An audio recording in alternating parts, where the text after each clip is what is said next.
पद्मा बोलती है, पद्मा, मैं कलिंग महाराज की कन्या हूँ। मैं हत्यारे अशोक की सेना से लड़ने आई हूँ। जब तक मैं हूँ, मेरी ये वीरांगनाएं हैं। कलिंग के भीतर कोई पैर नहीं रख सकता। कहाँ है अशोक? कहाँ है मेरे पिता का हत्यारा? मैं उससे द्वंद्व युद्ध करना चाहती हूँ। जो पद्मा है वो बोलती है अशोक को कि मैं कलिंग महाराज की क्या हूँ, पुत्री हूँ। मैं उनके जो हत्यारे हैं, अशोक की सेना से युद्ध हो रहा था तो अशोक की सेना से लड़ने आई हूँ, क्योंकि जिसने मेरे पिता को मारा है मैं उससे क्या करना चाहती हूँ, युद्ध करना चाहती हूँ। और ये जो मेरी वीरांगनाएं है ना, वो भी जो है तुम्हारे साथ युद्ध करेंगी, और जब तक तुम्हें अंदर पैर नहीं रखने देंगी, जब तक हम जिंदा हैं। तो वो बोलती हैं कि मैं उस अशोक के साथ क्या करना चाहती हूँ, द्वंद्व युद्ध करना चाहती हूँ। मतलब मैं खुद स्वयं उससे लड़ना चाहती हूँ। आगे पढ़ते हैं। अशोक तो मैं ही हूँ राजकुमारी, दोषी भी मैं हूँ, परंतु तुम स्त्री हो। तुम्हारी सेना भी स्त्रियों की है, मैं स्त्रियों पर शस्त्र नहीं उठाऊंगा। तो वो क्या बोलते हैं कि अशोक तो मैं ही हूँ और मैं ही आपका दोषी हूँ, पर आप लोग तो स्त्री हो, हम जो है स्त्रियों के साथ युद्ध नहीं करते, और ना मेरी सीमा आप पर शस्त्र उठाएगी। पद्मा कहती, क्यों महाराज?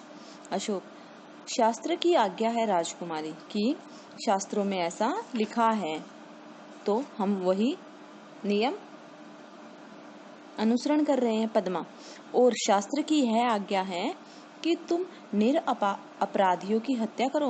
वो बोलती हैं कि क्या तुम्हारे शास्त्र में यह लिखा है, तुम्हारा शास्त्र यह अनुमति देता है कि तुम जो बेगुनाह है लोग, जो निरपराध हैं, उनकी हत्या करो। शास्त्र की आज्ञा है कि तुम अपनी विजय लालसा पूरी करने के लिए लाखों माताओं की गोद को सूनी कर दो।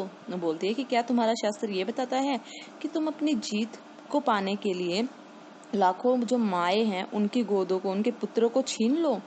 लाखों स्त्रियों की मांग का सिंदूर पोंछ दो। लाखों जो स्त्रियां हैं उनके पतियों की हत्या करके उनका सिंदूर पोंछ दो, उन्हें विधवा बना दो।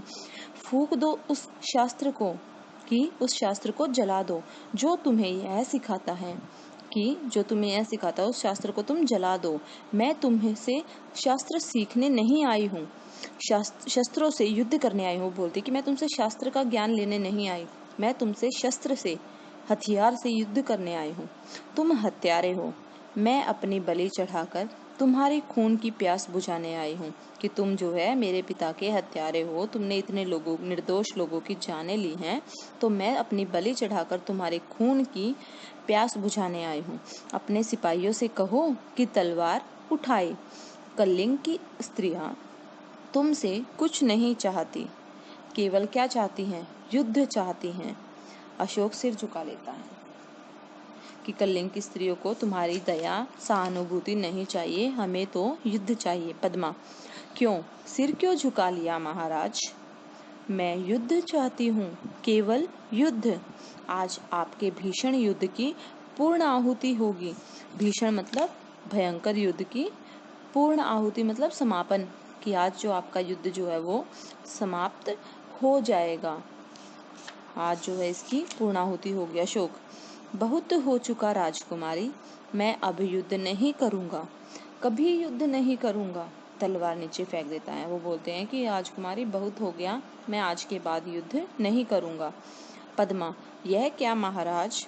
अशोक अपने सैनिकों से, तुम भी अपनी तलवारें नीचे फेंक दो। आज से अशोक तुम्हें कभी किसी पर आक्रमण करने की आज्ञा नहीं देगा। आक्रमण मतलब हमला, किसी पर जो है हमला करने की आज्ञा नहीं देगा। फेंक दो अपनी तलवारें। सभी सैनिक अपनी अपनी तलवारें फेंक देते हैं। जो अपने अशोक जो है अपने सैनिकों को भी आज्ञा दे देते हैं कि तुम अपनी तलवारें फेंक दो उन्हें। पद्मा आगे बढ़कर, मैं भुलावे में नहीं जी सकती महाराज, कि मैं भुलावे में मतलब बहकावे में नहीं जी सकती। मैं तुमसे युद्ध करूंगी, मुझे अपने पिता का बदला लेना है। वो बोलती कि मैं तो आपसे युद्ध करूंगी, मैं आपके बहकावे में नहीं आऊंगी, मुझे अपने पिता की मृत्यु का बदला आपसे लेना है। अशोक सिर झुकाकर, तो लीजिए बदला राजकुमारी, मैं अपराधी हूँ, जिस अशोक ने लाखों का सिर काटा है और जिस अशोक का सिर आज तक किसी के आगे नहीं झुका, वह आपके आगे नत है। कि मैं आपके सामने खड़ा हूँ, मैंने आपके लाखों लोगों को मारा है, तो आपके सामने मैं जो है ऐसे ही खड़ा हूँ। आपको जो करना है आप कर लीजिए, आप काट लीजिए इस सिर को, कि आप मेरे सिर को काट लीजिए, मैं हथियार नहीं उठाऊंगा। मेरी प्रतिज्ञा अटल है, कि मेरी जो प्रतिज्ञा है वो अटल है, स्थिर है, मैं इसे परिवर्तित नहीं करूंगा। अशोक सिर झुकाकर खड़े हो जाते हैं। पद्मा, तो जाइए महाराज, स्त्रियां भी निहत्थों परवार नहीं करेंगी। तो बोलती हैं कि तो महाराज चले जाइए, हम स्त्रियां भी निहत्थ मतलब जिनके पास हथियार नहीं होते, उन्होंने हथियार फेंक दिए थे ना, तो हम भी जो है निहत्थों पर वार नहीं करेंगे।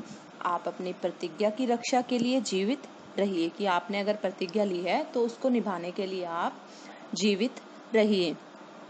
ठीक है। अब है तीसरा दृश्य। अशोक और उनके सभी सरदार गेरुए वस्त्र धारण किए हुए उनके सामने एक बौद्ध भिक्षु बैठे हुए हैं। अशोक और उनके जो सभी सरदार हैं वो गेरुए वस्त्र धारण किए हुए हैं और उनके सामने कौन बैठा है? एक बौद्ध भिक्षु बैठे हुए हैं। बौद्ध भिक्षु अशोक से कहते हैं, उन्होंने जो है बच्चों कलिंग के युद्ध के बाद बौद्ध धर्म को अपना लिया था। ठीक है, तो वो यहाँ पर वही चित्र प्रस्तुत किया गया है। अशोक से बौद्ध भिक्षु, कहो मैं प्रतिज्ञा करता हूँ कि अशोक, मैं प्रतिज्ञा करता हूँ कि बौद्ध भिक्षु, जब तक मेरे शरीर में प्राण रहेंगे। अशोक, जब तक मेरे शरीर में प्राण रहेंगे। बौद्ध भिक्षु, अहिंसा ही मेरा धर्म होगा। तो अशोक जो है उनको जो वो बोलते जा रहे हैं उनका अनुसरण करते करते बोल रहे हैं, अहिंसा ही मेरा धर्म होगा। बौद्ध भिक्षु, मैं सबसे प्रेम करूंगा और मेरी करुणा का सदा व्रत आप सबको मिलेगा। कि मैं सबसे प्रेम करूंगा और मेरी करुणा का जो सदा व्रत है वो आप सबको मिलेगा। सदा व्रत मतलब जो उत्तम संकल्प है वो आप सबको मिलेगा। बौद्ध भिक्षु, प्रतिज्ञा करो कि जब तक जीवित रहूंगा अपनी प्रजा की भलाई करूंगा। कि तुम कसम खाओ, शपथ लो कि जब तक तुम जीवित रहोगे अपनी प्रजा का केवल भला करोगे। सब प्राणियों को सुख और शांति पहुंचाने का प्रयत्न करूंगा। सब धर्मों को समान दृष्टि से देखूंगा, मैं किसी धर्म में भेदभाव नहीं करूंगा और सबको समान दृष्टि से देखूंगा। अशोक, मैं प्रतिज्ञा करता हूँ कि मैं शक्ति भर आपकी आज्ञा का पालन करूंगा। कि जैसे जैसे आपने मेरे को आज्ञा दी है मैं वैसे ही जो है जीवन भर उसका क्या करूंगा? पालन करूंगा। बौद्ध भिक्षु, बोलो, बुद्धं शरणं गच्छामि, धम्मं शरणं गच्छामि, संघं शरणं गच्छामि। तो सभी जो है उनका अनुसरण करते करते बोलते हैं, बुद्धं शरणं गच्छामि, धम्मं शरणं गच्छामि, संघं शरणं गच्छामि। तो जो है पटाक्षेप, पटाक्षेप मतलब बच्चों पर्दा गिर जाता है, यानी कि ये नाटक जो है यहाँ पर समाप्त हो जाता है। तो ये था बच्चों हमारा बहुत ही सुंदर सा अशोक के जीवन का, जब उन्होंने शस्त्र को त्याग दिया था उसका वर्णन जो है इस नाटक में किया गया है, जो कि बहुत ही सुंदर तरीके से किया गया है। तो आज के लिए इतना ही बच्चों, धन्यवाद।